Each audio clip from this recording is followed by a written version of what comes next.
আমরা বারাসাত থেকে এসে গুমা স্টেশনে নেমে পড়েছি। এই যে দেখো গুমা স্টেশন, এই ট্রেনটাতে আমরা আসলাম বারাসাত থেকে। কোনো দিন আসিনি, এই প্রথম লোককে জিজ্ঞাসা করে এবার 1 নম্বর প্ল্যাটফর্মে যাচ্ছি। ওখান থেকে আমরা মোটর ভ্যানে উঠে গেছি। গুমা স্টেশন থেকে অনেক দূর বাবার মন্দির, 30 টাকা করে ভাড়া এক একজনের। খুব হাওয়া, দেখো আমরা মোটর ভ্যানে করে যাচ্ছি, খুব হাওয়া। চলে এসেছি বাবার মন্দিরে। এই যে দেখো, চলো বাবার দর্শন করে নিই আগে। এই যে লোকনাথ বাবার দর্শন করে সবাই। জয় বাবা লোকনাথ, সবাইকে ভালো রেখো, সবাইকে রক্ষা করো। জয় বাবা লোকনাথ।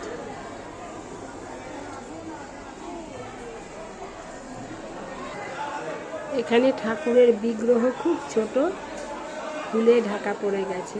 চলো এবার মন্দিরের বাইরেটা সবাইকে দর্শন করি, আমিও দর্শন করি, তোমাদেরও দর্শন করাই। এবার মন্দিরের বাইরে চলে এসেছি।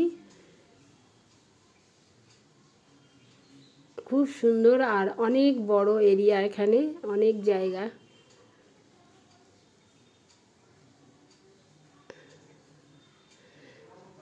দেখো মন্দিরের উপরে আমাদের বাবা মহেশ্বর বিরাজ করছেন।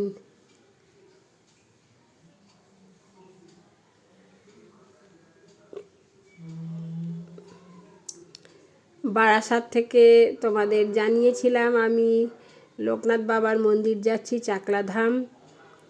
তো ভিডিওটা এই 2 দিন ছাড়া হয়নি, আজকে তোমাদের সাথে শেয়ার করলাম ভিডিওটা।